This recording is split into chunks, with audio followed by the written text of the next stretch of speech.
क्रिसमसच्या निमित्तानेही बनवू शकता गोड आणि क्रिस्पी। एकदा बनवून ठेवला तर खूप दिवसही राहते। फर्स्ट आपण बटर पॉपकॉर्न बनवून घेणार आहोत।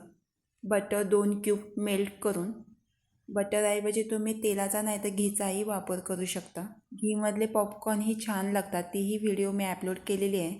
अर्धी वाटी मक्याचे बी, चवीनुसार मीठ, अर्धा थोडा कमी मीठ मिक्स करून बटरमध्ये रोस्ट करून घ्यायचं आहे। इथपर्यंत रोस्ट करून घ्यायचं आहे जिथपर्यंत एक तरी पॉपकॉर्न पफ होत नाही तिथपर्यंत रोस्ट करून घ्यायचं आहे।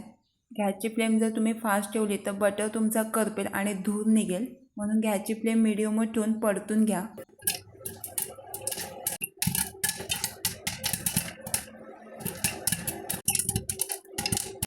एकदा का गॅसवरून पॉपकॉर्न काढून घेतले की लगेच पॉपकॉर्न साईडला काढून घ्यायचे, नाहीतर ते करपतील। कारण की आपला पॅन गरम असल्यामुळे मी चिक्कीचा गूळ घेतलेला नाही आहे, कोणताही घेऊ शकता, ब्लॅकही घेऊ शकता।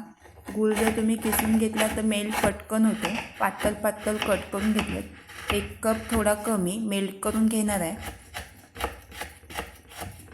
पॅनमध्ये बटर मेल्ट करून गॅसची फ्लेम मीडियमवर ठेवून गूळ मिक्स करून मेल्ट करून घ्यायचा आहे, शिजवून घ्यायचं आहे।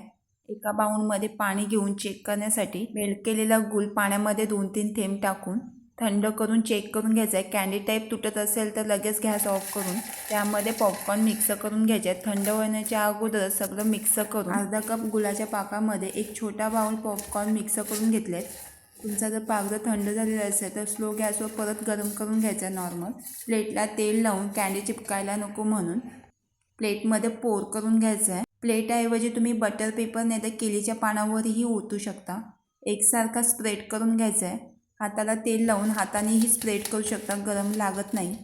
मी गोल राऊंडमध्ये पॉपकॉर्न बनवून घेतले, तुम्ही सेपरेटलीही पॉपकॉर्न बनवू शकता। क्रिसमसच्या निमित्ताने काहीतरी कलरफुल म्हणून माझ्याकडे केकचे स्प्रिंकल बॉल होते, ते मी स्प्रिंकल करून कलरफुल वाटण्यासाठी मी स्प्रिंकल करून घेतलेत। नाही काही टाकलं तरी काही फरक पडत नाही, न टाकताही पॉपकॉर्न कँडी 1 नंबर लागते।